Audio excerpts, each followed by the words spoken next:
The brother has invited a non-Muslim, but unfortunately I'm not a Muslim, non-Muslim. I'm blessed to be a Muslim. Assalamu alaikum, brother Imran Bhai. I think you have done a wonderful job. You had given us revelations. You had given us statistics. Because we as Muslims, as believers, when we face common people, always we have to be defensive with ourselves. We have to be apologetic at times. But you had given us a lot of inputs which we can use it, which we can go do some research, read books, go to the net, and then talk to them in a much more confident way. And I thank you very much for that. You have given us a revelation over here. And what you said, that one great ayat in the Quraan 5:32, you said that killing one innocent human being is akin to or similar to killing the entire humanity. There is no single verse in any of the other religious texts and in any other form of literature which anyway comes near this one. So it's very happy that you said this thing, and we can tell to our brothers over there, look, this is what the Quran stands for. This is what our beloved Prophet stands for. Yeah, 1 second. Yes. And one of my atheist friends, his name is Vinod, and he was talking about the particular verse of Quran, it's 2:190. Kill them wherever you find them. And I had explained to them, you can read 5 verses before that and 5 verses after that, because peace is better is written over there. Perhaps you can give me a much better feedback so that I can give a much better rebuttal to that. And from the hadith of the beloved Prophet, instilling us the importance of maintaining peace and decorum in society. Thank you very much. Thank you. Can you stay back there? Brother has asked a very important question. I first of all thank you for the appreciation you have put forward, mashallah. I would like to make the dua of Abu Bakr Siddiq radiallahu ta'ala anhu. Whenever somebody praised him, he made a dua. Allahumma la tuakhizna bima yakhuluna waghfir li ma la ya'lamun waj'alni mimman yazunnun. Oh Allah, do not take accounts for the praises they have made in favor of me. Don't take accounts from me for the praises they made for me.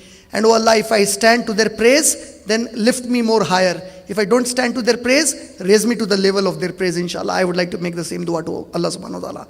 Now coming to your main part of the question, that one of your non-Muslim friend Vinod, he quotes an ayat of the Quran saying that, you see, Allah says, kill them wherever you find them. And you quoted Surah Baqarah ayat number 190. Actually, the reference that generally is quoted, that ayat is Surah Tawbah, Surah number 9, ayat number 5. Arun Shourie, the candidate of the BJP when he was in his ministry, he wrote a book on Islam. In his book, he quoted the same ayat, Surah Tawbah, Surah number 9, ayat number 5. And he said, you see, Quran says, kill the non-Muslims wherever you find them. And you very rightly said. You rightly said to your friend, read in the context. The context of that ayat is for the people who are fighting Muhammad sallallahu alaihi wasallam after Sulh Hudaybiyah. They broke the treaty and they were trying to fight Muhammad sallallahu alaihi wasallam. So now Allah subhanahu wa ta'ala said that they have broken a treaty with you. They have begun to fight with you. So now, Prophet, wherever you find them, kill them. Meaning the people who broke the treaty with you. Still, for the sake of argument, if he doesn't agree with me and he says, no, it mentions to everybody, then the very next ayat.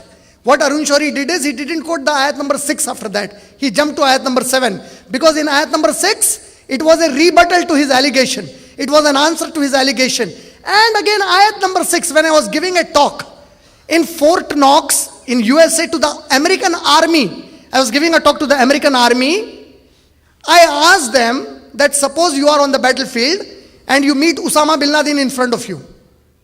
Suddenly Osama bin Laden starts firing.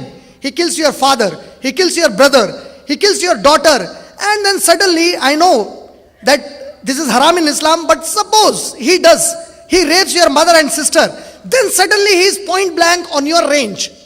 Now he says, Bin Laden says, I want peace. What will you do? So the American army, they said, no way, we will kill him, we will finish him. You know, I said, that is the difference between you and the people who command and control you. And that is the difference between you and me, because your command and control, it says kill your enemy if you grab him. My command and control is there. My Allah says to me, on the battlefield, if you come across an enemy, that person, that enemy killed your father, killed your brother, raped your mother and sister, suddenly, no, that enemy is on point blank range from you, but the enemy says, I want peace. Ayat number 6, it says, if they ask for peace on the battlefield, take them to a place of protection. Read the message to them. Maybe they will accept this truth. No, you can't take a personal revenge saying, I'm not going to give you peace, I'll kill you.